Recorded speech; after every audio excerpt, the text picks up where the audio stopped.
할렐루야! 주님과 함께하는 우리 믿음의 성도들, 우리의 한성의 가족들 한 사람 한 사람에게 하나님의 은혜와 평강이 넘치기를 주님의 이름으로 축복합니다. 여러분, 오늘 한 날을 살아가면서 가장 행복했던 때는 언제입니까? 기억을 한번 되살려 보셨으면 좋겠네요. 하나님이 나와 함께 하신다라고 하는 믿음의 확신이 있을 때 가장 행복했던 것 같습니다. 그런데 우리가 가지고 있는 큰 오해 중 한 가지는 내 뜻이나 내 생각, 내 계획대로 무엇이 잘 되는 것 같으면 형통하다, 잘 됐다라고 생각하기 쉽습니다.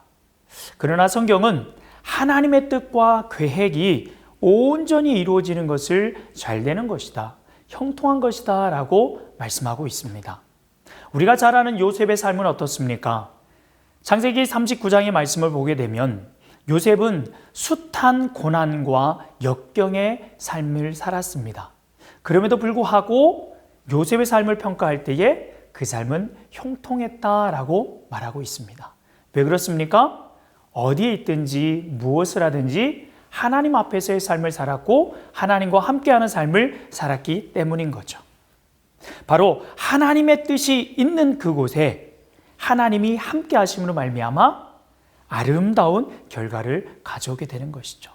그러기에 하나님과 함께하는 그것이 형통한 것이요 형통한 삶인 줄 믿습니다. 오늘 바울 사도는 어디를 가든지 무엇을 하든지 하나님과 동행하는, 하나님이 뜻이 있는 곳에 자신의 걸음이 있기를 소원하며 믿음의 길을 걸어갔던 사람 중에 한 사람입니다. 그러기에 바울은 하나님의 뜻을 즐거워하며 믿음의 길을 걸어갔습니다. 환난이 있는 그 현장에서도 하나님의 뜻이면 내가 나아갑니다 라고 고백하며 나아갔던 것을 보게 되어집니다.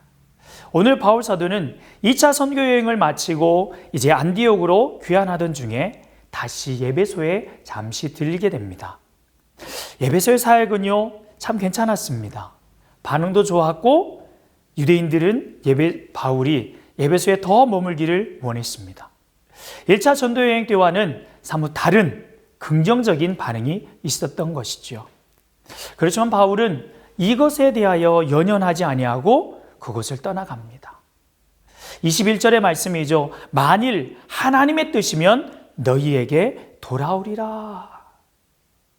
하나님의 뜻이면 내가 다시 오겠다라고 말하며 그 자리를 떠나갑니다. 왜요? 나아갈 길이 있고 나아갈 계획이 있었기 때문이죠. 하나님의 뜻을 따라 살았던 바울은 어찌했습니까? 형통했을까요? 숱한 채찍과 폭력과 조롱과 핍박과 시련을 견뎌야 했습니다. 그렇다면 바울의 인생은 실패한 인생일까요? 아니죠. 그는 승리한 인생을 살았습니다. 그는 행복한 삶을 살아갔고 후회 없는 삶을 살았습니다. 왜요? 하나님과 함께하는 삶이었으니까. 하나님이 뜻이 있는 곳에 자신의 발걸음을 옮기는 삶을 살았으니까. 그렇다면 우리 신앙인의 생활은 어떻습니까? 우리 신앙생활 또한 하나님의 인도하심 따라 성령의 인도하심을 받는 것이죠. 하나님의 인도하심을 받고 하나님의 뜻을 따라 살아가는 사람이 바로 하나님의 사람인 우리 믿음의 성도들인 것입니다. 로마서 8장 14절 말씀을 보게 되면 뭐라고 말씀합니까? 무릇 하나님의 영으로 인도함을 받는 사람은 곧 하나님의 아들이다 라고 말씀하고 있습니다. 곧 하나님의 뜻을 따라서 행복한 삶을 살아갈 수 있다는 것, 그것만큼 더 귀한 인생은 없을 것입니다. 그렇다면 그 하나님의 뜻을 따라서 살아가려면 우리에게 필요한 것은 무엇일까요? 우리가 한 가지 기억해야 될 것은 있습니다. 막 살아서는 안 된다는 거죠. 영적으로 민감해야 한다는 사실입니다. 제일 중요한 것은 하나님의 뜻의 중요성을 인식하고 하나님의 뜻대로 살아가는 것입니다. 하나님의 뜻을 분별하려면 영적으로 민감해야 되겠죠. 그 영적으로 민감할 수 있는 비결은 무엇일까요? 하나님의 말씀인 성경에 무엇라고 말씀하시는지 말씀에 귀를 기울이는 것입니다. 그리고 그 말씀이 내 마음속에 그리고 내 삶 가운데 이루어지기를 기도하며 나아가는 것입니다. 결사적으로 하나님의 뜻을 찾고 구해야 하는 것이지요. 성경은 바로 가장 분명한 하나님의 뜻을 기록하고 있는 것이요, 우리의 삶의 내비게이션이 되는 것입니다. 그 내비게이션의 인도에 따라 살아가기 위해서 우리는 무릎을 꿇고 기도해야 하는 것입니다. 기도는 내 필요를 구하는 것이 아니라 내 삶 가운데에 하나님의 뜻이 이루어지기를 구하는 것이 바로 기도인 것입니다. 그러한 인생의 삶을 살아갔던 분이 계시죠. 바로 우리 주님 예수 그리스도이십니다. 예수님은 십자가를 지셔야 하는 그 현장 앞에서도 내 뜻이 아니라 하나님의 뜻이 이루어지기를 원한다라고 기도하고 있습니다. 하나님의 뜻이 하늘에서 이루어진 것처럼 땅에서도 이루어지기를 구하고 있는 것이죠. 이처럼 우리도 하나님의 뜻대로 살아가기 위해서 하나님의 말씀 앞에서 내 삶을 조명해 보고 그 말씀이 내 삶의 지표가 되어지도록 기도해야 될 줄 믿습니다. 그리할 때에 분명한 하나님의 뜻을 깨닫게 되어지고 그 뜻에 합당한 삶을 살아가게 되어질 줄 믿습니다. 그렇다면 마지막으로 우리 하나님의 뜻은 무엇입니까? 한 영혼이, 천하보다 귀한 한 영혼이 주님께로 돌아오는 것이 우리 하나님의 뜻입니다.